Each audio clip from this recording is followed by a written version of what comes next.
insan geldi, özlenen insan geldi. Demin kendisiyle konuşurken sanki bir yıldır yayın yapmıyormuşuz gibi, birbirimizden uzakmışız gibi, geldiğini söyledim bana. Sevgili Onur Akay, hoş geldin yayınımıza. Hoş bulduk Bilal abicim. Bilal Özcan TV'de olmak, sizin o değerli izleyicilerinizle buluşmak benim için de çok mutluluk verici.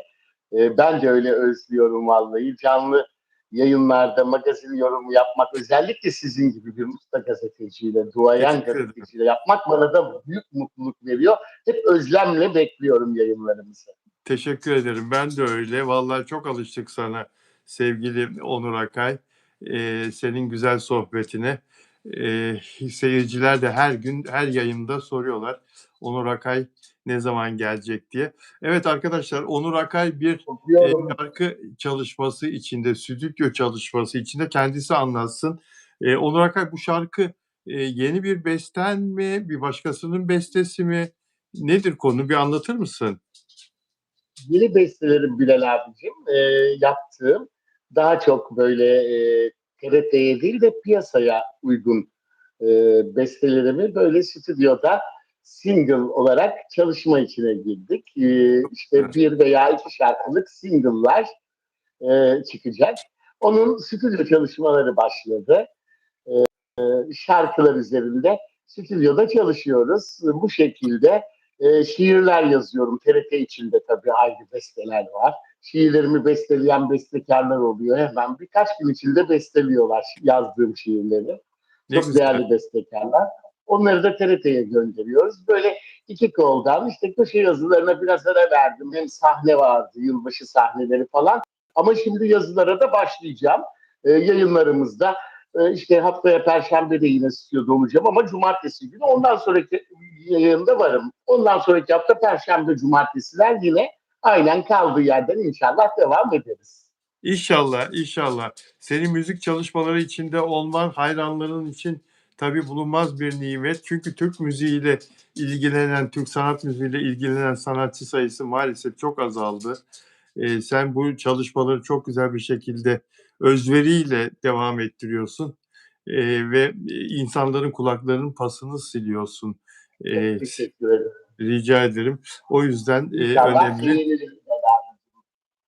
İlk sana göndereceğim. Senin beğenmen de benim için çok önemli. Senin de çok özel bir kulağın var bu konuda. Teşekkür ederim. Eleştirilerini çok önemliyorum.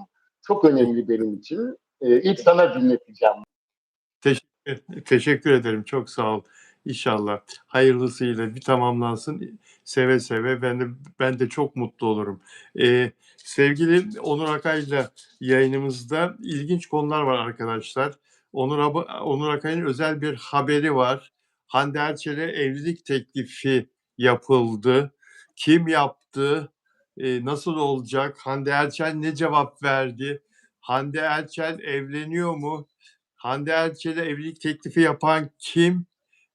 Bu konuyu konuşacağız ve Afra ile Mert'le ilgili son gelişmeleri de yine Onur Akay'dan dinleyeceğiz arkadaşlar.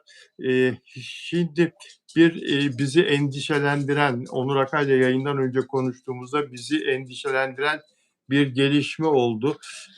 Sevdiğimiz bir sanatçı adına endişelendik.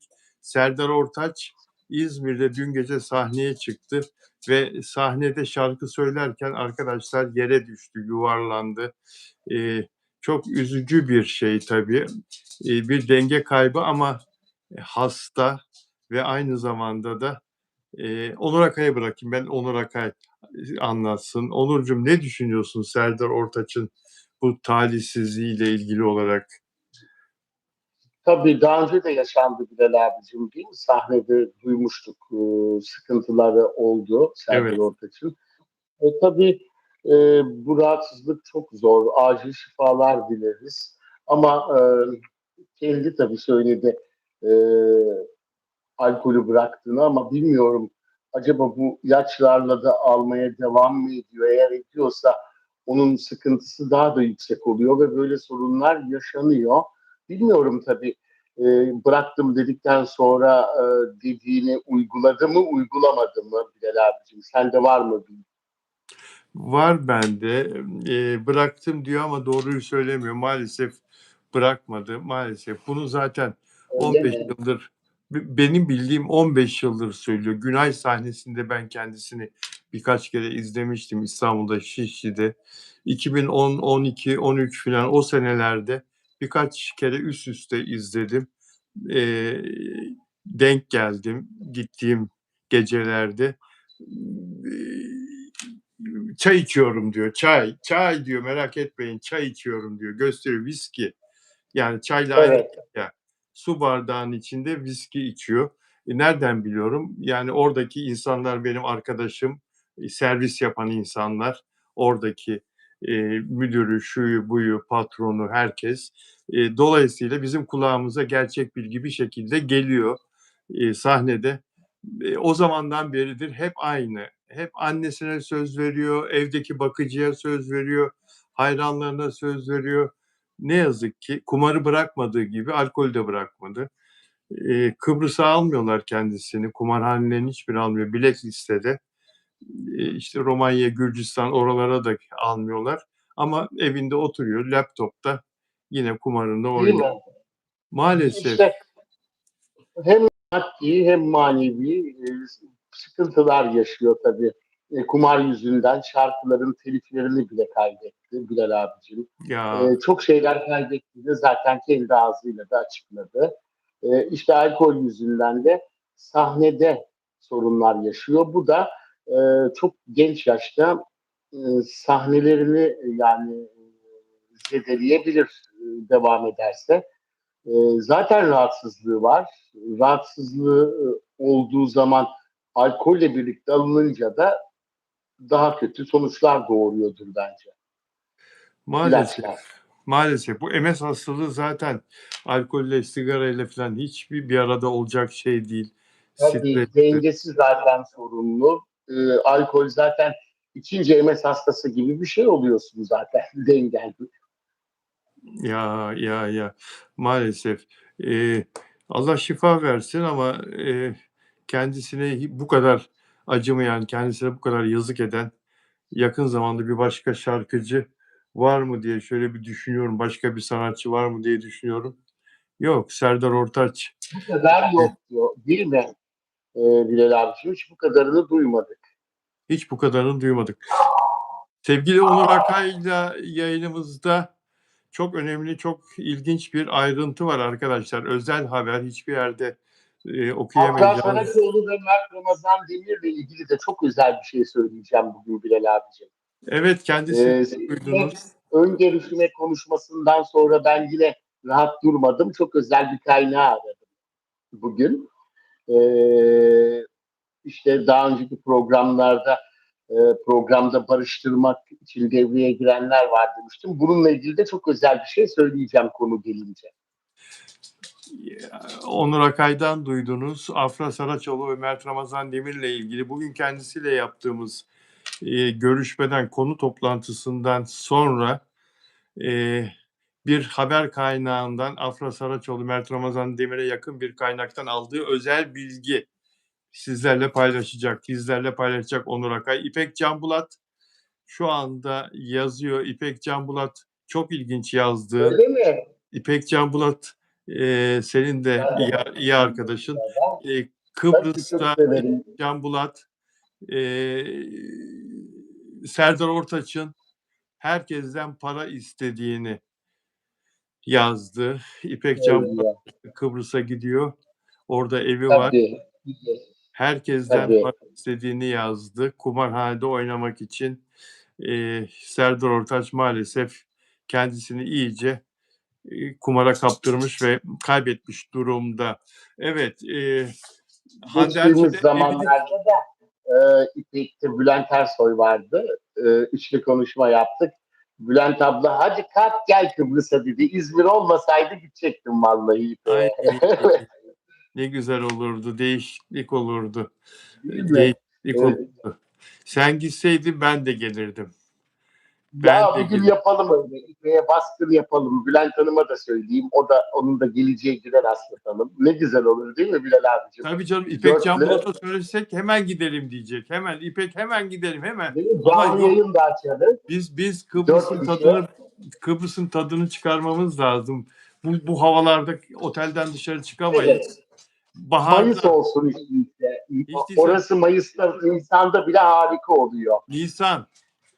Nisan. Nisan da çok güzel oluyor. Ben Nisan'da denize girdim Kıbrıs'ta. Sağlık Bakanlığı'nın tiyatrosunda başrol oyunu oynamıştım. Hem konser vermiştim Sağlık Bakanlığı'nın hemşirelere. İşte hem aynı zamanda tiyatroda oynadık. Böyle çok özel konserlerim oldu. Hep canlı yayınlarla oranın televizyonları verdi. Konuk oldum hepsine. BRT verdi. Üniversitede konser verdim falan. Kıbrıs'ı çok severim. Çok güzeldir. Çok güzel. İpek burada mısın? İpek yayında mısın? Genç TV'nin sahibine benden çok selam söyle. Senin arkadaşın o, biliyorum, Kıbrıs'ta Genç TV'nin sahibi. Hani o bizim arkadaşımız ya, hani tarif etmek gibi olmasın. Ee, Üçümüz Kıbrıs'ta gittiğimiz gün orada bir program yapalım Genç TV'de. Gece saat Yapalım. gece saat 22 ile 23.30 arasında 1,5 saat stüdyoyu bize bıraksın. Oranın en çok izlenen televizyonu, biliyorsun, Evet, evet. Kıbrıs'ın. Bir kere bir konserime geldiler. Canlı yayın aracıyla canlı verdiler Tabii tabii. konserimi bile. Doğrudur. Evet, Doğrudur. evet. Çok orada çok izlenen ve çok teferruatlı bir kanal, varlıklı bir kanal. Gidelim. Gidelim. Evet, Nelida Manzano Arjantin'den sana selam söyledi. Nelida Manzano, hola Çok Nelida. selamlar, sevgiler. Hola Nelida, sevgiler diyor Onur Akay. Lydia Fransa'dan, Lydia Bonjour ve moderatörümüz Ümran Keleş de burada. Demin gördük. Bize Türkiye'nin her yerinden yazan Sıla Deveci, Banu Kavaş, Caner burada, özel abonem ve moderatörüm Caner burada, Sevgiler. Mizgin burada, Evet. Ayşenur burada ve bütün dostlar burada. Onur Akay. Ne Özledin mi? güzel. Hepsine sevgiler, selamlar. Hepsini çok özlemişim. Canım benim. Artık Onların en çok... birbirimizi de tanıdık öyle değil mi? Özel dinleyicilerin Ya isimlerini birçok izleyicimizin, dinleyicimizin isimlerini tanıdık. Dinleyici, ben hep böyle sahneden alışmışım. Dinleyici, radyodaki gibi. olsun. Bazen dinleyici diyorum. Olsun. Olsun. Evet. Olsun. Ya, bu Joy Awards vardı geçen hafta. Suudi Arabistan'a gittiler oyuncular. Seçmece oyuncular. İşbirliği halinde para da kazandılar. Orada Evet. Joy Awards ödül törenine katıldılar. Suudi Arabistan başkenti Riyad'da. Hazal Kaya, Meryem Uzerli'ye geçen hafta konuşmuştuk. Şöyle bir cümle kurdu. Yaşlan artık be kadın, yaşlan artık be kadın dedi Meryem Ya Uzerli. evet. Meryem Uzerli de kahkaha attı onun bu sözüne. Sonra ödül töreni bitti. Bir iki gün sonra Türkiye'ye döndü hepsi. Türkiye'ye döndükten sonra Meryem Uzerli orada çekilen bir fotoğrafını paylaştı. İşte TBT gibi. Ve o fotoğrafa kendisiyle birlikte Suudi Arabistan'a bu ödül törenine giden Türk oyuncuları Tuğba Büyüküstün, Hande Erçel, Pınar Deniz, Büşra Develi, Barış Arduç, bunları etiketledi. Ama Meryem Uzerli'yi, Hazal Kaya'yı etiketlemedi. Bilal Yaşlan abicim, artık be kadın diyen Hazal Kaya'yı etiketlemedi. ya Kıskanmış mıdır aslında sence? Ha? Hazal, Hazal'cığım buradan sesleniyorum sana. Yaşlanırdı da işte estetiğin yani ne denir ki? Estetik sağ olsun denir değil mi? Çok Sağ estetiği olan birisi. Evet, Meryem Uzerli aslında bence Hazal Kaya'nın başına Bilal Özcan'ın başına gelen gelmiş. Yani bence bu bir üstü yani nasıl bir yani ironik gelir değil mi? Buna ironi yapmış aslında Bilal abicim. Bir ironi biçimi, iltifatın başka bir ironi biçimi. Sen de Ajda Pekkan'a yapmıştın ya Bilal abi. yaptım. Aynı bu şekilde buna benzer. Aslında ne güzel bir şey söyledin. Hiç yaşlanmadığını ima ediyorsunuz. Ama Evet, işte bunlar demek ki yaşa takıntılılar ki onu etiketlememiş. Ajda Hanım sizi engellemişti böyle bir şeyde. doğru. Yani e, ya tamamını izleyip dinleyip anlamadı Ajda Hanım. Ya, burada da Meryem Uzerli de belki de başka bir şey anladı. Yani o yaşa takıntılı kişiler bence bunlar. Yaşa takıntılı, Meryem Uzerli mutlaka takıntılı ki sürekli olarak estetik operasyonlar geçirdi. Sonra o operasyonlardan belli bir zaman sonra düzeltme işlemleri yaptırdı. Estetik İşte yaptırdığı yerleri. Çok takıntılı, belli onun için mi zaten. acaba alay gibi mi zannetti acaba? Alay gibi mi geldi ona? Alay ediyor zannetti herhalde. Herhalde öyle zannetti ki bu etiket olayında onu Hazal Kaya'yı dışarıda bırakması hakikaten çok Aslında dikkat yakın çekti. dostlukları var diye ben biliyorum. Yani yakınlar aslında. Ya Görüşürler. Hazal Kaya'ya zaten bu yaştan artık be kadın dediği akşam birkaç saat sonra sordu oradaki bir muhabir. Dedi ki böyle dediniz acaba canı sıkılmış mıdır, bozulmuş mudur falan. Yo dedi işte güldü zaten dedi. Biz dedi çok eski arkadaşız dedi Meryem Uzerli Dedi mi? ile. Ha, evet. Senin Doğru. Ben de söylediğini biliyorum arkadaş söyledi. olduğunu. Senin söylediğini Bunu söyledi. bana biri dese ben hayranlık dili olarak bakarım Bilal abi. Ne olarak? Hayranlık dili gibi gelir bana yani. Ne güzel diyor yani. Ben hiç bozulmam yani mesela. E, Hazal Kaya'nın söylediği yani böyle bir iltifat bence aslında. Hiç yaşlanmıyorsun demek. Evet ama yani tabii kadın psikolojisi biraz daha değişik. Tamam sen öylesin ama senin için dışın bir.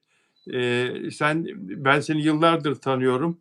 Senin başka bir ajandan yok. Neysen o yüzünde zaten içinde belli oluyor yani. Ama demek ki Meryem Uzerli'nin alındığın bir nokta oldu burada. Her neyse Aslında unut doğru diyorum değil mi? Ajda Pekkan olayında senin başına gelenler aynı şey. aynı. Bilal abi. Aynı. Ajda Pekkan da çok alınmıştı benim kendisiyle ilgili söylediklerime. Çok alınmıştı. İhtiyarlar, yaşlı karı kocalar evlerinde birbirleriyle kavga edecekler.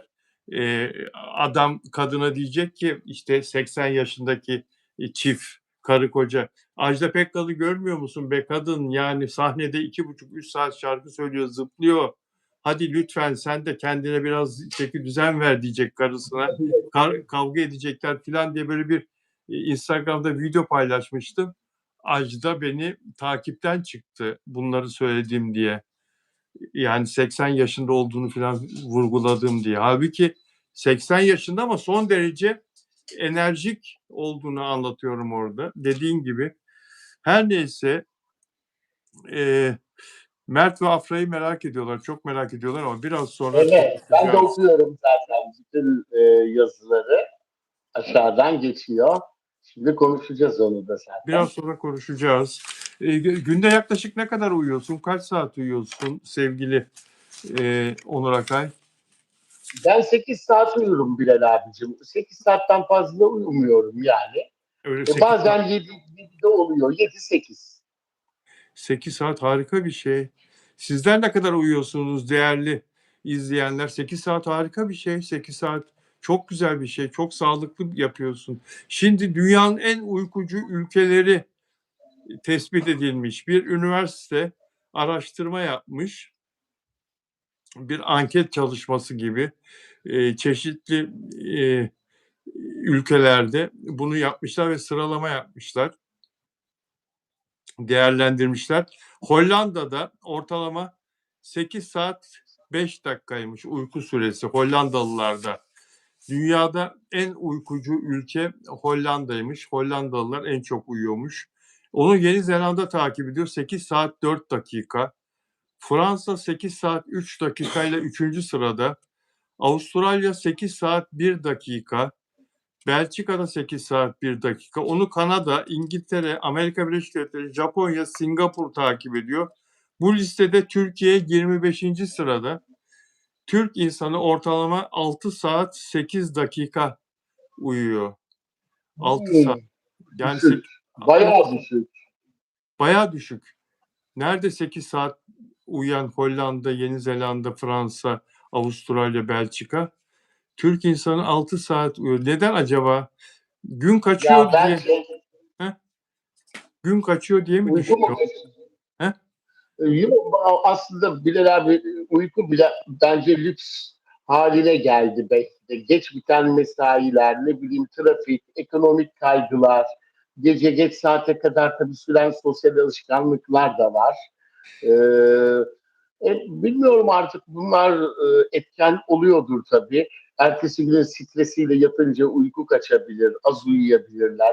Ekonomik Türkiye yani bir ülkenin ekonomisi uykuyla bence paralel olabilir diye düşünüyorum ama e, bilmiyorum gece çalışanlar da var yani. var tabii. Tabii gece Var. çalışıyor, mesaiye kalıyorlar. Bir de gece başka türlü çalışanlar da var tabii. Gece başka Belki de türlü çalışansın. bilemiyorum yani. Bir Evet. sürü kişi var değil Ünlüler mi? arasında da yani ünlüler arasında da çok uykusuz kalan, Tabii. az uyuyan var yani. Zeki Müren vardı. Zeki Müren 4 saat uyumuş. Ya Zeki Müren sabah 5'e kadar uyanıktı. Zeki doğru söylüyor Onur Akay. 5'e kadar oturuyordu. 5.30'a kadar. Ne yapıyordu? Evet 4 saat uyumuş Bilal abicim. Kahvaltı da yapmayı pek sevmezmiş. Doğru. Ama 4 saat uykuda ileri zamanlarda Alzheimer gibi işte demans gibi şeyleri daha erken yaşa çekiyormuş. Tabii Zeki Bey başka rahatsızlıklardan kalpten dolayı vefat etti ama belki uzun ömürlü olsaydı bu az uyku ileride bu tür sorunlar da yaratabilirdi. Evet. Şebnem sen kaç saat uyuyorsun? Sen biraz uyuyorsun. Uykuyu seviyorsun. Evet. Seviyorsun. Annem de uyur. Annem de Efendim? geç kalkar. Annen de sever mi? Annem de geç kalkar. Ha, 12 geç. saat uyur bazen. 12 saat iyi. Yani sağlık Vallahi. açısından çok iyi. Evet. Uyku sağlıktır çünkü. Caner diyor ki asgari ücretle çalışıyor insanlar ve günde 12 saat çalışıyorlar diyor. Yorgunluktan canları çıkıyor diyor. Ee, Türkiye'de diyor insanlar çok çalışıyorlar ve Doğru. karşılığında alamıyorlar diyor. Dolayısıyla insanların uykuya da çok fazla zaman ayırdığını, bunu düşündüklerini zannetmiyorum. İşte Benzeri bir hayat yorumu olmuş. şartlarının Evet. dayattığı sonuçlar. Hayat şartlarının dayattığı sonuçlar. Çok doğru söylüyorsun. Çok doğru söylüyorsun. İspanyol şarkıcı Julio Iglesias 83 Ama bir de şu da yaşında. var Bilal abicim. Batı ülkelerinde, Avrupa'da uyku aslında bir disiplin ama Türkiye'de biraz da böyle boş vakit kalırsa falan ihtiyaçmış gibi de böyle düşünenler var değil mi? Yanlış tabii. Var. Öyle var ama Evet, işte o yanlış tabii. Doğru söylüyorsun. tabii. Uyku ilaç. Disiplindir. Yurt dışında disiplinlidir. Tabii. Uyku büyük bir Erkenden ihtiyaç. kapatırlar iş yerlerini hafta içi. Erkenden evlerinde olurlar. Öyle hafta içi eğlence merkezleri falan yoktur yani. Biz Ortaköy'de sürekli 24 saat eğlence ortam alışmışız. Ben Almanya'ya gittiğimde bana çok çok sıkılmıştım ilk bir hafta. Doğru söylüyorsun. Doğru söylüyorsun. İspanyol şarkıcı Julio Iglesias 83 yaşında. Dünyanın en iyi erkek seslerinden biri. Bir zamanlar Real Madrid'in kalecisiydi. İspanya milli takımının da kalecisiydi. Sonra şarkıcı oldu ve dünyanın en çapkın erkeklerinden biriydi. Bir röportajını hatırlıyorum Onur Akay. Sormuşlardı hayatına kaç kadın girdi diye. Bu 30 yıl önce falan okuduğum bir röportajıydı. Valla 1000'den fazladır ama çok da saymadım demişti. Gülerle ilgili bir anekdot anlatayım. Evet. Bu konsere gitmeden evvel ön sıraları hep güzel kadınlardan oluşmuş ve onların gözünün içine bakmış. O ilham verirmiş ona. Julio Iglesias'a konserinde ön sıralara hep güzel kadınlara oturturmuş ve onların gözünün Yani içine bakarak söylenmiş Yani şarkı. bu biraz sanatçılar arasında var. Var mı? Ben Türklerde de duydum. Bizde Önde daha böyle gençler önde olsun diyenler, aman işte yakışıklılar, güzeller önde olsun. Bana gelir dediği gibi ee, Şebnem ablanın, ama ilhamdan çok daha çok havaya giriyor. havaya geliyor. Havaya giriyor. İşte Evet, onlara bakarak şarkı söylerken falan. Ama insan havaya giriyor. Ben de sahneye çıktığım için biliyorum. çok güzel. Çok güzel. 300 milyondan fazla albüm sattı kariyeri boyunca. Çok önemli bir Tabii. şarkıcı. Grammy ödül Efsane olarak anılır değil mi tabii o ülkede? tabii efsane. Grammy ödülü de var ve Tabii. dünyanın her tarafında evleri var. Ben Miami'deki evine gitmiştim. Süha Özgermi ile birlikte rahmetli Süha abi onun arkadaşıydı. Misafiri olmuştuk. Ondan daha şarkılı tarafı yok Süha Bey'in de. Aynılar işte. Süha abi de çapkın, milli çapkın O da bizim ünvanlı. ülkemiz. Evet. Evet, evet. Şimdi neden ve Enrico Iglesias'ın ünlü pop şarkıcı Enrico Iglesias'ın babası. Neden konuşuyoruz Julio Iglesias'ı? İki tane kadın çalışanı Julio Iglesias bizi taciz etti iddiasıyla mahkemeye başvurmuşlar. İspanya'da mahkemeye başvurmuşlar. Ve bunu bir televizyona anlatmışlar. Bir televizyon kanalına anlatmışlar. Fakat İspanyol mahkemesi demiş ki bu kadın çalışanların bir tanesi Dominik Cumhuriyeti'ndeki ikametgahında, malikanesinde Iglesias'ın, diğeri de Bahamalardaki malikanesinde görevli. İspanyol mahkemesi demiş ki bu bizim ülkede olmadığına göre biz bu davaya bakamayız. Biz bu davayı iptal ediyoruz. Siz kendi ülkelerinizde açın bu davayı demiş. Reddetmiş. Julio Iglesias şimdi bütün dünya basınında tabii bu dava ortadan kalkmadı. Kadınlar biz bunu kendi ülkelerimize açacağız diyorlar ve hakkımızı arayacağız diyorlar. Galiba ileriye de gitmiş. Sadece tacizde kalmamış. İleriye de gitmiş. Yıllar sonra medyanın da desteğiyle cesaret bulmuşlar. Adam da çok yaşlanınca bu davayı açtılar ve maddi talepleri de olacak. Julio Iglesias diyor ki ben öyle bir şey yapmadım. Kendimi savunacağım. Ne diyorsun sen? Yani Yani ön sıralara bile güzelleri koyun diyorsa zaten evde görevi seçerken de güzelleri seçiyordur bilerek Bilal abicim. Ee, Hiçbir kadın da çıkıp da durduk yerde tacize daha bile ilerisine uğradım der mi dünya basını önünde? Demez. demez. Yani mutlaka bir para için yapanlar da olabilir, ama bilmiyorum yani o yaşta biri için birine çıkıp da kimse yapmaz diye düşünüyorum ben. Yani Türkiye'de de örneklerine rastladık, duyduk, iddiaları oldu. Yargı karar verecek. Tabii bu yargı sonucuna kadar ne linç etmek lazım ne de bunu ne diyeyim yani kabul etmemek lazım. Yani e, yargı karar verdikten sonra her şey ortaya çıkar. Ama gerçeğin ortaya çıkmasını talep etmeleri gerekir bence. Türkiye'de de evet örnekler oldu. İbrahim Tatlıses'e bir zamanlar bir kadın bana beni taciz etti diye Almanya'da bir kadın bundan 30-35 sene evvel beni taciz etti diye Almanya'da polise başvurmuştu bir Türk kadın. Mehmet Ali Erbil ile ilgili birkaç kez böyle duyumlar oldu, iddialar oldu. Sonra kapatıldı konular. Türkiye'de de Konuşamayan da çok kişi vardır. Konuşamamıştır, çıkamamıştır. Ailesinden çekilmiştir, evlenmiştir, susmuştur. Yani bu camiada maalesef bir gece hayatı ve alkol olduğu için e, eve döndüğünde çalışanına olsun, başka türlü e, yakınındaki kişilere olsun böyle şeyler yaşanıyor maalesef, duyuyoruz. maalesef yaşanıyor. Şebnem diyor ki eşim Şebnem çok güzel bir karısı var diyor ve çok genç diyor. Kaç yaşında? 35-40 yaş küçük kendinden. 35-40 yaş küçük diyor kendisinden diyor. Çok güzel ve çocukları var.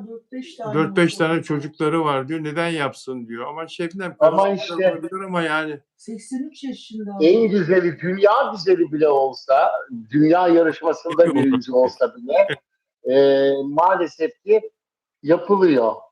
yapılıyor. Sen herkesi kocan mı zannediyorsun? 83 yaşında diyor. Tabii, 83 tabii yaşında Bilal Özcan her gün canlı yayında. Mümkün değil yani. canlı yayında her gün. Yani maalesef Julio Iglesias bu işten bence sıyrılamaz. Tabii. Yani mutlaka kadınların ispat edecek bir şeyleri vardır. Ki bu davayı açıyorlar. Evet. Tabii. Onur Akay'ın Afra ve Mert'le ilgili öğrendiği yeni bilgiler var arkadaşlar. Biraz sonra onu kendisini anlatacak ve Tarkan konserlerine devam ediyor, İstanbul konserlerine. İyi ki de konser veriyor İstanbul'da. Gece hayatını hareketlendirdi ve magazin dünyasını da hareketlendirdi. Tarkan'dan ilk defa duyduğumuz sözler, şimdi okuyacağım Onur Akay. Dün sahneden Evet. seyirciye seslendi. İlk kez Tarkan'dan 1993 senesinde çıktı Tarkan. İlk kez özeliyle ilgili bu kadar konuştuğunu duyuyoruz. İnsanın önce şunu söyledi, o cümlesini okuyayım. Sıradaki şarkı benim can yoldaşım, hayat arkadaşım Can Pınar'ıma gelsin. Can Pınar'ıma gelsin. Karısının adı Pınar ya. Evet. Buradan uzaklara bu şarkıyı yolluyorum ona. Kalbimi de yolluyorum birlikte. İnsanın ailesi, hayat arkadaşı olması çok önemli. Gerçekten ben biraz geç evlendim biliyorsunuz. Geç de baba oldum ama o kadar değerli bir şey ki onların değerini her gün daha da fazla anlıyorum. Hayatımdaki yerleri o kadar özel ki hele kızımı o kadar özledim ki 2 haftadır ayrıyız. İlk kez bu kadar ayrı kaldık. Tabii her gün FaceTime yapıyoruz ama çok özledim. Ama eşimi de bir hayli özledim inanın. Hayat arkadaşı başka bir şey be. Valla iyi günde kötü günde göğsüne sığındığım canım karıcığım. Sevgiler. Arkasından beni çok sev. İyi günde kötü günde şarkısına giriyor. Onu söylüyor. Ne diyorsun? Evet. Ne Duygulandın sen güzel. sanki. Duygulandın sen Tabii. sanki. Bir de Hislendin şimdi sanki. sahneye çıkanlar bunu daha da iyi anlar Bilal abicim. Sahneye çıkıldığında insan yani oradaki sanatçı kendini pek kontrol edemez. Günlük hayatta biliyorsunuz ünlüler daha kontrol altında. Ne söyledikleri, nasıl göründükleri, işte ne hissettikleri filtreden geçer. Yani pek günlük hayatta belli etmezler ama sahne çok farklı bir şey. Orada işte güçlüdür çünkü alkış vardır ama yalnızdır aslında. Çünkü e, o an paylaşılan duygu çok gerçektir sahnede. Boşlukları öne çıkarır, daha net hissettirir seyirciye. Seyirci de e, bunu çok çabuk alır. Sahnede duygulanması sanatçının seyirciye çok samimi gelir ve çok fazla geçer. E, Gerçekten de Tarkan gibi gerçek sanatçılar, sanatçı ruhu taşıyan kişiler şarkı söylerken duygulanır ve bu şekilde konuşmuş, e, onu hissetmiş. Yani ben ne hissettiğini anlayabiliyorum. Ne hissettiğini tabii anlayabiliyorsun. Çünkü sen Hiçbir de yer yok, strateji falan yok burada. O anlık, o anda duygulanma. İşte o onun an için de zaten daha samimi oluyor ve herkese geçiyor. evet. Eşi ve kızı Almanya'daki evlerinde. Onları orada bırakmış. Çocuğun anaokulu olduğu için olabilir belki. Orada sömestri belki aynı tarihte değildir. Onun için onları Tabii. getirmemiş olabilir. Evet. Ee, Belki. Dostlar Afra Saraçoğlu ve Mert Ramazan Demir'i konuşacağız ama bu yayında magazin dünyasında yaşanan en ilginç haberleri de konuşmak zorundayız. Çünkü bizi onun için izleyen çok sayıda takipçimiz var. Yazıyorsunuz, konuşacağız. Doğukan Güngör Kızılcık Şerbeti'nden gönderildi. Sevgili Onur Akay, uyuşturucu testi pozitif çıktığı gerekçesiyle kokain kullandığı Evet. tespit edilmişti. Daha önce de Feyza Civelek, Niray karakteri, o da bir torbacıdan uyuşturucu talep ederken sivil polis tarafından yakalanmıştı. Ama o gönderilmedi ve sosyal medya bunu tartışıyor. Çünkü senarist annesi. Evet, annesi senarist diyor çünkü diyor Şebnem. Feyza Civelek'in annesi Melis Civelek, ama bu adaletsizlik diyorlar sosyal medyada. O zaman Doğukan Güngör'ü de göndermeyin diyorlar. Ne diyorsun sen Onur Akay bu konuda? İşte Bilal abicim aslında artık meselede yetenek de değil, güvenilirlik olmuş. Ekran yüzü olmak sadece rol yapmak değil, yani milyonlara örnek olma sorumluluğu var. Aynı zamanda kanallar ve yapımcılar artık risk almak kesinlikle istemiyor. Çünkü bir oyuncunun hatası, bir dizinin, bir markanın, bir işte kanalın itibarını sarsıyor, sarsabiliyor yani. Ama tabii burada e, iki oyuncunun da aslında gönderilmesi gerekirdi. Annesinden dolayı böyle bir durum yaşandı. İşte bu da çok yanlış. Bu da seyirciyi Yani etkiliyor işte. E, Yani seyirci adalet ister bence. Gerekçe istemez. Adalet duygusu da kaybolunca her şey, kararlar, yani hikayeler değil, kararlar izlenir. Seyirci çok başka. Ondan dolayı böyle bir şey olması, çifte standart bence eleştirilmeye devam edilecek. çifte standart sözüne katılıyorum Onur Akay. Çok doğru söylüyorsun. Yapılmaması gerekir, olmaması gerekir. Doğukan Güngör de buna isyan etti. Yani diziden uzaklaştırılmasına, buna Show TV karar vermiş. Yayıncı kuruluş. Her insan diyor ikinci bir şansı hak eder diyor. Bana bir şans Tabii. verebilirlerdi diyor. Ee, Ama işte böylelikle de Bilal abicim e, ilke değil, ilişki hmm, tartışması doğuyor değil mi? Hani ilke olsa bu, onu da çıkarmaları lazım. değil mi? Demek ki ilişkisi sağlam olan, adamı olan, ne bileyim işte annesi böyle senarist olan, yapımcı olan her Evet. zaman için daha şanslı. Torpili olan, torpili olan. Evet yani tabii bu şimdi e, Doğukan e, Bey için de, yani Doğukan Güngör için de çok kötü bir şey. Reklam e, çalışmalarında olsun. Artık demek ki sıfır tolerans dönemi başlamış medyada. Yeni gençlerin de, yeni oyuncuların da bunlardan örnek alması lazım. Bence bu iyi bir şey. İşinden olduğunu görsünler ki yeni yetişen gençler böyle yasaklı maddeli ortamlarda bulunmasın, kullanmasın.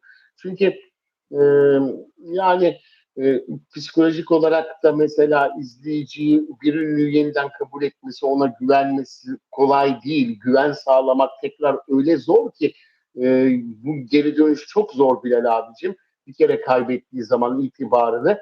İşte onaran oldu mu oldu. Haluk Levent mesela bunun en büyük örneği. O da itibarını bazı şeylerle kaybetmişti biliyorsunuz. Ama neler yaptı? İşte derneklerde çalışarak, senelerini vererek itibarını geri kazandı. Her şeyine yansıdı. İşte yani şöhret onarılır belki de bu itibar ve güvenilirlik zor. Evet, evet. Haluk Levent çok büyük mücadeleler verdi. Tekrar geri kazanabilmek için. Hakikaten Değil mi? cezaevine girdi. Evet, sahte çek kestiği için, çekte tahrifat yaptığı için cezaevine girmişti. Başka Haluk Levent. şeyleri de vardı. Biraz böyle bir iki kişiye değil birçok kişiye sahte şeyler yapmıştı. Evet, evet, evet. Borç takmıştı insanlara, ödemiyordu. Evet onun gibi şeyler de Kumar, var. kumar sevdası, kumara kapılmıştı. Fakat hepsinin üstesinden gelmeyi başardı Haluk Levent ve örnek en güvenilir insan seçiliyor her sene. Değil mi? Ne Ya kadar işte büyük bir, denekli olabiliyor diye ona örnek vereyim dedim Bilal abi. çok güzel bir örnek verdin. Çok güzel bir örnek verdin. Doğukan Güngör de ben de diyor hayatımda beyaz sayfa açmaya karar vermiştim diyor. Tövbe Ne et güzel diyor. açsın. Ama başıma bu geldi diyor. Ama her insan ikinci bir şansı hak eder Bilal abicim. Herkes hak eder. Yani ama şu anda dizide 3 tane başrol diziden ayrıldı biliyorsun. İşte Sıla ayrıldı, Sıla Deveci. Bu ayrıldı. Bundan önce o Pembe Hanım ayrıldı. Bunlar çok önemli rollerdi. Fakat Tabii. dizi 4. senesinde reytinglere baktım. Dün yine yükselmiş. Yani 7,5-8 filan bandında. Bu çok Evet. iyi. Çok iyi. Onların senaristleri iyi. İyi oyuncularla tekrar devam ettiler. Yine de güzel senaryo götürüyorlar. Yani senaristten de kaynaklanıyor. Senaryo çok önemli. Çok. Çok önemli. Doğru söylüyorsun. İşte Yani onun için de Afra Karacaoğlu'nun dizisi de reyting rekorları kırdı. aynen öyle. Arkadaşlar beğen yaparsanız mutlu edersiniz bizi. Beğen yapmanız bizi daha çok öne çıkarır. Hype yapmanız, beğen yapmanız bizi YouTube'da öne çıkarır. Ve abone olarak izlerseniz de mutlu edersiniz. Abone olmadan izleyen dostlar. Magazini seviyorsanız haftanın 7 günü saat 18'de yayındayız. En iyi magazin haberleri, en ilginç magazin haberleri burada. Tıpkı şimdi biraz sonra Hande Erçel'e yapılan evlilik teklifi haberinde olduğu gibi başka hiçbir yerde duyamayacağınız Onur Akay'ın özel bir haberi, Hande Erçel haberi. Bu arada Semiramis Pekkan gençliğinde ablası Ajda Pekkan'la rekabete sokulmak istendiğini anlattı. Semiramis Pekkan da ablasının arasında 2 yaş fark var biliyorsun. Bir röportaj verdi Semiramis Pekkan. Gençliğinde onun da sesi güzeldi. Ona da güzel şarkılar yaptılar. İşte bu ne biçim hayat mesela aranjman Fecri Ebcioğlu'nun sözlerini yazdı. Olmaz olmaz bu iş olamaz. Neydi ne. Bunun gibi onlarca şarkı söyledi Semiramis Pekkan ve bir anda Ajda Pekkan'ın peşinden o da sevilen bir şarkıcı oldu gençliğinde. Diyor ki beni ablamla rekabete sokmak istediler. Bir yapımcı Kervansaray Gazinosu o zamanlar İstanbul'un çok meşhur bir gazinosu. Bana Kervansaray'da sahne almam için çok ciddi para teklif etti. Bunu ablama söyledim, Ajda Pekkan'a söyledim. Şarkı söylememi istiyorlar. Sahneye çıkarmak istiyorlar. O da aman git söyle dedi. O benden bir halt olmayacağından emin bir şekilde konuştu. Ben sizi Ajda Hanım'a rakip çıkarmak istiyorum demişti patron.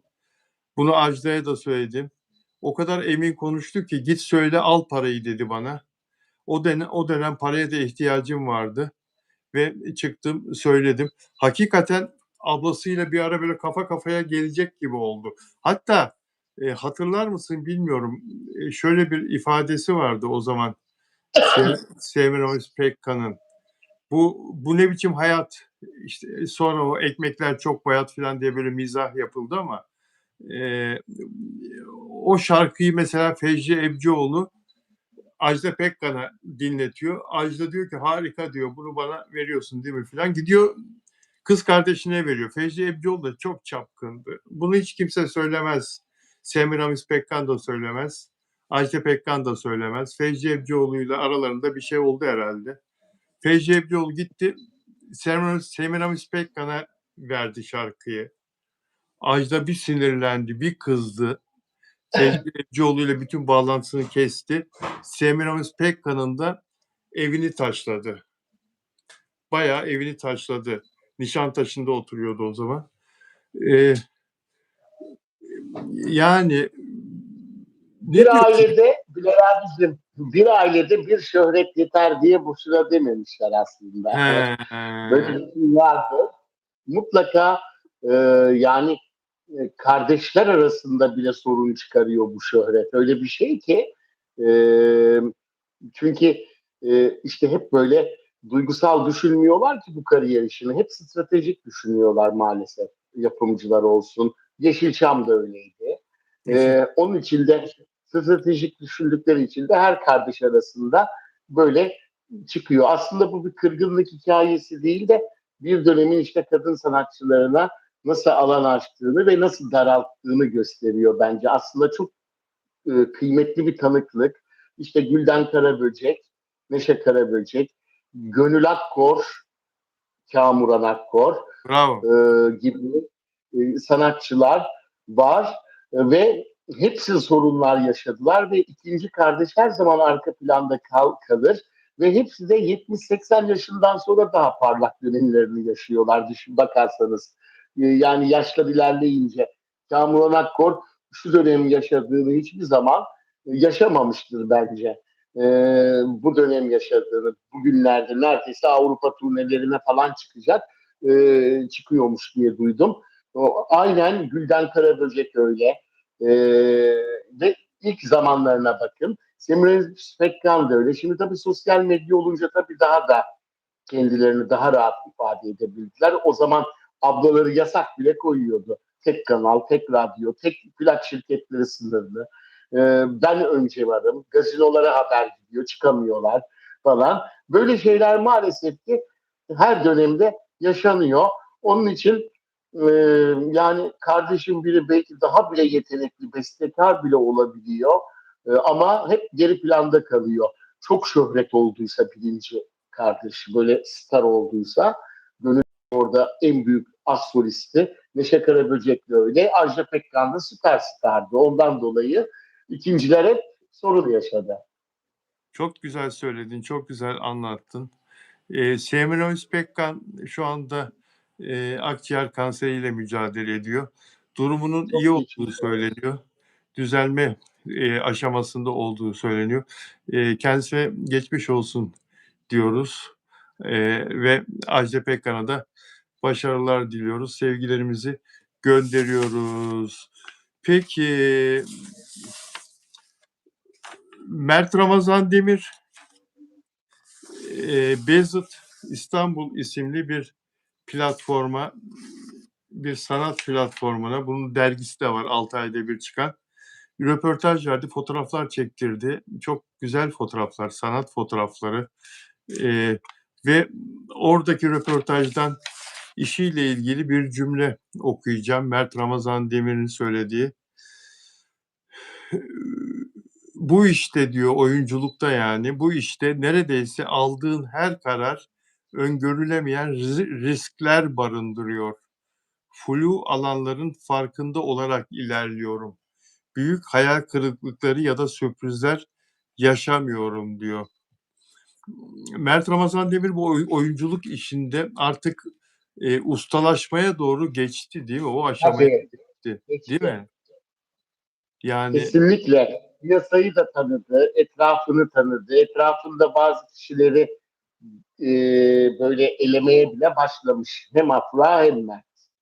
çok güzel, çok güzel. Afra geçenlerde katıldığı bir röportajda, YouTube röportajında, programında herkese, bütün ünlülere cep telefonu verilmiş Afra'nın bir şekilde. Afra Saraçoğlu'nun birbirlerinin telefonlarını buluyorlar ya ünlüler. Kendisinden almasa bile piyasada dolaştığı için e, şey demişti, yani telefon numarasının herkeste, bütün ünlülerde olmasından şikayetçi olduğunu söyleyen bir cümle sarf etmişti orada. Yani elimden gelse de hiç kimse beni arayamasa filan gibi bir cümle söylemişti. Hiçbir ünlü bana ulaşamasa, sana kim ulaşsın, kim ulaşmasın ünlülerden gibi bir soru sordular.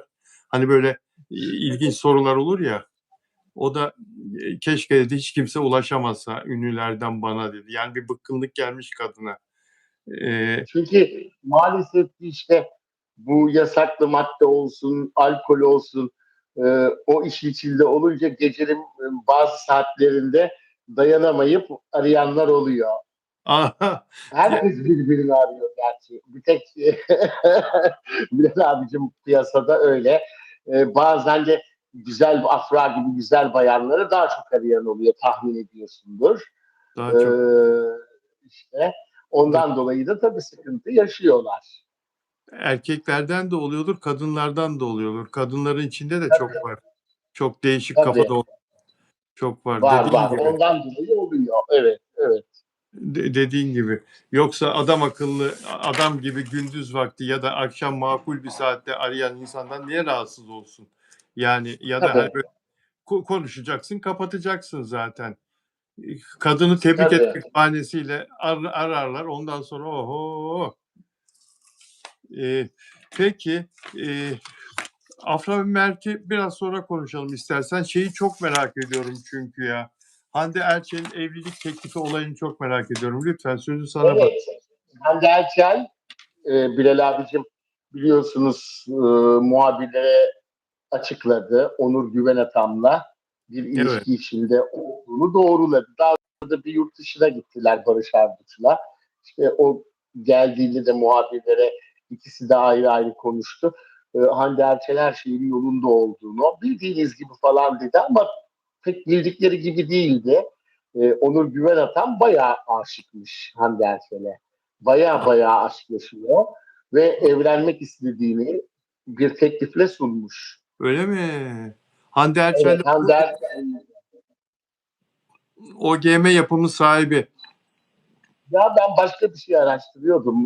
Mert Ramazan Demir'in dizisiyle ilgili yakın çevrelerinde bu bilgiye ulaştım.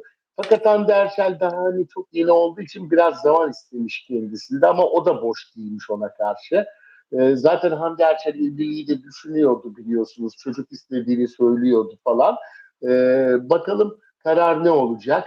Yani e, evlenme ihtimalleri de yüksek görüyor yakın çevresi. Evlenme ihtimali yakın, ya evlenme ihtimali fazla. Yani peki ama Hande Erçel kariyer yapmasına bir engel olmaz ki. Adam yapımcı daha da hızlanır belki Tabii, değil mi kariyeri? tabii, Ha? Daha da tabii. hızlanır. Ülker İnanılmaz. Tabii daha çok yapımlarda yer alır. Kendi yapım e, firmasındaki e, işte çalışmalarına katılır. O yapımla anlaşır sürekli. Nasıl eskiden de bir sürü öyle evlenen oldu. Plakçı bir sanatçıyla evlenirdi. Gazinocu sanatçıyla evlenir, az solist yapardı. Hep böyle şeyler var yani. Evet, Şebnem Türker'in oğlu Gülşen Bubikoğlu öyle Mesela söylüyor. işte tabii, Evet. evet. Aynen öyle. Türker İnanoğlu Filiz Akın evliliği daha önce Evet, evlilik. Yine tabii. Fahrettin Aslan Behiye Aksoy evliliği. Mesela tabii aynı o şekilde İskender Ulus, Zara, İskender Ulus yapımcısıydı Zara Latifler, şarkıcı. Zara'nın tabii. evlenmişlerdi. Evet Hande Daha Erçel çok sayabiliriz. Çok var Bilal abicim çok bravo. baktığımız zaman. Yapımcı, özellikle yapımcı e, veya gazino sahibi veya da işte gazeteci, çok ünlü magazin gazetecisi, televizyoncu, ne bileyim ünlü isimlerin veya da aranjör, bestesi olan müzisyen kapatan çok popçular da oldu yani besteleri alabilmek için. Tevfik Evet. Tevfik Yener, Neşe Karaböcek. Tevfik Yener çok ünlü bir magazin gazetesi. Mesela evet. Gülden Karaböcek de bir öyle yaptı gazete O da şeyle tabii. yaptı evet. Yani çok örneği var. E, Hande Erçel o zaman kararını bir zaman sonra verecektir. Ama şeyi bekliyor herhalde. Yani Onur Güven Atam'ı biraz daha iyi tanımak istiyor. Çünkü evlilik kararı önemli bir şey ya, değil mi? Hani yarın bir gün Bence pişman de. olur muyum diye herhalde, değil mi? Yani tamam Tabii şimdi kesinlikle çok önemli. Bence doğruyu yapıyor. Biraz daha zaman olması lazım. Çok yeni başlamış bir ilişki. daha bir buçuk ay Boşluk anına denk gelmiş olabilir. Yani birdenbire Hakan Sabancı gibi bir ilişkiden çıktı. Hem seviyordu hem işte uzun zaman sürmüştü. bazen ilişki sonrasında insanların boşlukları olabiliyor değil mi Bilal abi? O Tabii. boşluğa denk gelebilir. Her şeyi tam anlaması lazım. Yani netlik olması lazım. Ama maalesef biraz bizim piyasadaki ünlü isimler belli bir süre sonra mantık evliliği yapıyor. Doğru söylüyorsun. Doğru söylüyorsun. Hande Erçel'e bu soru sorulacaktır. Kendisine bu soru sorulacaktır muhabir arkadaşlar tarafından. Onur Güven Atam'a da sorulacaktır.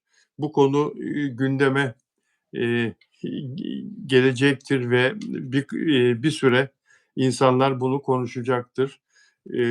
Peki sence Hande Erçel OGM yapımı olan Mert Ramazan Demir'in yeni dizisinde asıl başrolün henüz şekillenmediği, henüz kast olarak biçimlenmediği söyleniyor. Mert Ramazan Demir'in karşısındaki kadının oraya oyuncu arandığı söyleniyordu ve Hande Erçel'in o rolü oynamak istediğini sen açıklamıştın. O rolü alabilir mi Onur Güven Atam'dan Hande Erçel? Bilal abicim o rol olarak duymadım da Mert Ramazan Demir'le oynamak istediğini duydum. O rol mü yoksa başka bir film, yeni bir platform için dizi mi düşünüyorlar? O rolü beğenmemiş olabilir belki okuyunca bilemem. Ama Mert Ramazan Demir'le evlenmek diyorum. Mert Ramazan Demir'le e, oynamak istediğini duydum ben. Yani onunla bir projede yer almak istediğini duydum. Ee, belli de olmaz. Önümüzdeki günlerde göreceğiz. Farah Zeynep Abdullah falan ismi geçiyor ama bilmiyorum ne olacak. Bir de bakarsınız e, oynar yani. Televizyon sorunu yaşadı. Daha çok yeni. Başka bir yapımcı ve televizyon biraz zaman ve ara vermesini ister. Rating başarısı düşük olan bir oyuncunun belli bir süre ara verir. Ama işte yapımcı olursa sevgilisi veya işte e, böyle ilişkilerde hemen yeniden koyabilirler yani başrole. Hemen yeniden koyabilirler. Şebnem diyor ki Hande Erçel'i zor taşır Onur Güven Atam diyor. Hande Değil Erçel mi? çok beğenilen, çok takdir edilen, dünyanın her tarafında Aslında Şebnem olan, abla çok güzel bir yerden bakmış. evet, Bence de öyle bir his var yani. çok detaylı, Hakan Sabancı zor taşıdı. Değil evet, mi? evet. Sürekli ışıkların altında bir kadın. Sürekli flaşlar patlıyor üzerine. Tabii. Paris'e gidiyor, aynı Londra'ya gidiyor, Dubai'ye gidiyor. Her yerde kendisine büyük ilgi var. Onur Güven Atam işi gücü bırakacak. Elinde pardüsü Hande Erçel'in peşinde mi koşacak? Yani çok seven erkek yanından da ayrılmak istemez karısının. Yani kıskanç da olur bu kadar aşıksa adam. Hande Erçel basarlar, Hande Erçel'i böyle afaganlar basar. Sıkılır, Basarlar tabii. sıkılır. Karısı olursa, sevgilisi bile olsa kendi yapımında da bir proje çekseler, öpüşmesi gerekirse Mert Ramazan Demir'in kamera Eyvah, arkasında da olur güven atan duruyor. öpsün, Mert Hadi, öpsün, şey hadi değil. Başka yani ama Hande baksana Barış Arduç'la nasıl öpüştü. Barış Arduç sahneleri mesela değil mi? Evet. Sabancı'nın annesi bile dayanamadı da kocası kamera arkasında o gün o çekime gelmeyecek. Yani Ya Türkan Şoray kuralları koyması lazım. Şeyin evet ben onu demiştim zaten Hande Erçel'e o zaman bir yayında sizin yayınınızda Sabancı demiş zaten Hakan Sabancı ismiyle karışık. Artık bir Hande Erçel'in de bir Türkan Şoray kuralları olmalı demiş Sabancı soyadı. Ama bu erkek milleti çok kıskanç. Sen de Olmaz bu. karışık. Haksızlık ya. Rüçhan Atlı kıskançlığından koymuştu. Rahmetli Türkan Şoray'a o kuralları sevgilisi. Öyle Öpüşemez, mi? yatağa giremez filan falan. Şimdi Hande Erçel genç, güzel ve kariyerinde ilerlemek isteyen bir kadın. Oyunculuk ne gerekiyorsa yapsın, yapmak ister yani. Kocası oldu diye bir erkek onu frenlemesi. Ama dilinde sokmaz Barış Arduç'a ya. Ama deliğinde sokmasın diyor Barış Arduç'a yaptığı gibi diyor öpüşürken diyor. Doğru söylüyorsun. Yani tabii ama şimdi Afra Saraçoğlu'yla Mert Ramazan Demir o kadar doğal ve insanları etkileyen öpüşmeler sergileyince demek ki benimki oyunculuğuna çok takıldıkları için kendisinde bir kompleks oldu bence Hande Erçel'in. O da öyle öpüşeyim dedi bence. Ben de gerçekten bunu geçirmeliyim seyirciye. Ben de oyunumun dedi. meliyim diye düşündü herhalde, değil mi? Evet. Hande Erçel'de Ve oyunculuk sonra işte böyle düşersin dillere. ya İşte değil mi Bilal ya abi? düşersin dillere diyor. Vanessa Vialli Vanessa Vialli no Hande diyor. No Hande. No Hande diyor. Lidya da no Hande diyor. Hande'yi istemiyorlar.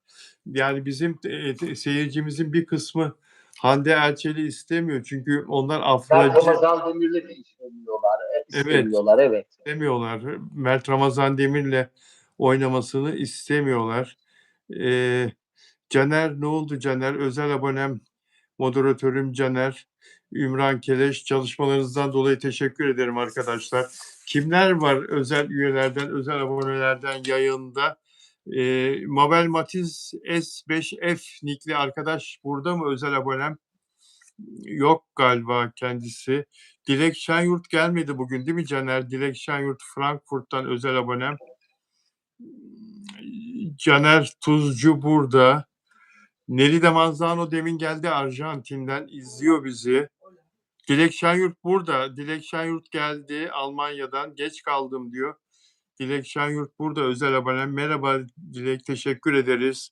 Delfina Dimasio Şili'den de bizi izleyen çok seyircimiz var dostlar. Güney Amerika'nın güzel ülkesi Şili'den bizi izleyen Delfina da Şili'den bizim özel abonemiz. Peki dostlar, hepsine teşekkür ediyoruz katkılarından dolayı. Sevgili Onur Akay, Mert Ramazan Demir ve Afra Saraçoğlu ile ilgili neler söyleyeceksin? Çok merak ediyorum. Evet.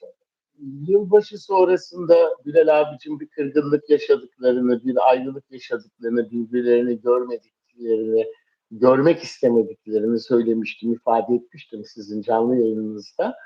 Sonra da geçtiğimiz canlı yayında da Bilal abicim söyledim ya, yine aile olsun, arkadaş çevresinden olsun, insanlar barıştırma yoluna gittiler. Hatta yayın yapamayınca size söylemiştim. Siz de canlı yayınınızda Söylemiştim. izleyicilere aktarmışsınız. Evet, barıştırma yoluna gitmişler. Hatta Salı günü, yani en son Afra'nın dizisinin ikinci bölümü yayınlandığı gün bir araya getirmişler ikisini. Öyle mi? Evet, bir araya gelmişler. Daha barışma kesinliği yokmuş ama bir araya getirmişler. Artık sorun ne olduğunu öğrenemedik. Kimse bilmiyor. Herhalde aralarında olan bir şey. Kimse bilmediği için, böyle yakın çevresi de bilmediği için ben onu öğrenemedim. Fakat bir araya getirmişler. Gelmişler bir araya. Hatta o bir arada oldukları zamanda da iyi gitmiş gibi izlenim almış yakın çevresinde olan bir kişi var benim de konuştuğum. Bakalım, barıştı demedi bana ama iyiye gidiyor dediler. Hadi inşallah dedim ben de. Aynı anda hikaye bile atmışlar. Çok güzel. Bu Aynı anda dedi. Afra'nın İnsanlar yakalamış onu belki de. Söyleyenler oldu. Afra'nın dizisinin ikinci bölümünün olduğu gün mü? Dedin ne? Evet, diziyi mi birlikte izlediler, dizinin öncesi mi sonrası mı bir araya geldiler bilmiyorum ama ben dizi saatinde diye düşünüyorum. Evet, bir araya geldiklerini öğrendi ve açıkladı. Bu güzel bir haber. Bu güzel bir haber Onur Akay. Evet, bunu da yine öğrendim, bugün öğrendim Evet, Bilal abicim. Seninle konuştuktan sonra da bu konuyla ilgili daha güzel şeyler izleyicilere aktarmak için bir kez daha arayınca kaynaklarımı böyle bir e, özel bir haber çıktı onlarla ilgili. Şimdilik bu kadar. İnşallah barışırlar diye dua etsin tüm Afran grubu. Buradan söyleyeyim tekrar. işte duyduğunuz değerli dostlar, antilerin söylediklerine inanmayın. Afra Saraçoğlu ve Mert Ramazan Demir hala tam anlamıyla birbirlerinden kopmuş değiller. Bir araya gelmeye razı olduklarına göre, birlikte aynı ortamda bulunmaya razı olduklarına göre birbirlerine karşı yine de biz onlarla ilgili olarak ümitlenelim, ümidimizi kaybetmeyelim. Genç oldukları için tabii gurur da yapıyorlar ve gurur hata getiriyor mutlaka.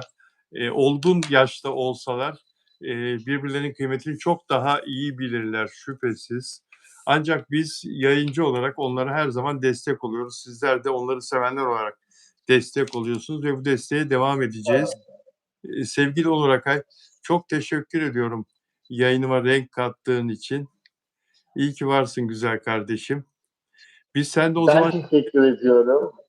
biz seninle o zaman şimdi Perşembe yayın yapamayacağız. Yine İzmir'de olacaksın. Cumartesi inşallah bir hafta sonra değil mi? Haftaya bugün yine yayında olacağız. Sonra yine Türkçe çalışmam belli bir süre olmayacağı için yine Perşembe, Cuma günü, Cumartesi günleri devam ederiz Bilal abicim. Bir tek haftaya yine olamıyorum Perşembe ama Cumartesi varım. Haftaya Cumartesi de inşallah seyircilerle buluşacağız. Ben de sana çok teşekkür ediyorum. Bilal Tamam. Özcan TV izleyicilere teşekkür ediyorum. Yine değerli gazetecilerden Şebnem Özcan'a da teşekkürler. Ne güzel katkılarda bulundu. Tamam. Buradan kendisine de selamlarımı iletiyorum. Ve Söylüyorum. bütün izleyicilerimize mutlu bir hafta sonu dilerim. Çok teşekkür ederim sevgili Onur Akay. Değerli dostlar, güzel haberler verdi sevgili arkadaşımız Onur Akay. Kendisine bir kere daha teşekkür ediyoruz. Sizler de iyi ki varsınız. Türkiye'mizin güzel insanları, bizi Türkiye'den izleyen ve dünyanın her köşesinden izleyen değerli dostlar, seyirciler, iyi ki varsınız. Hepinize iyi günler, iyi akşamlar diliyorum. Sevgiyle kalın.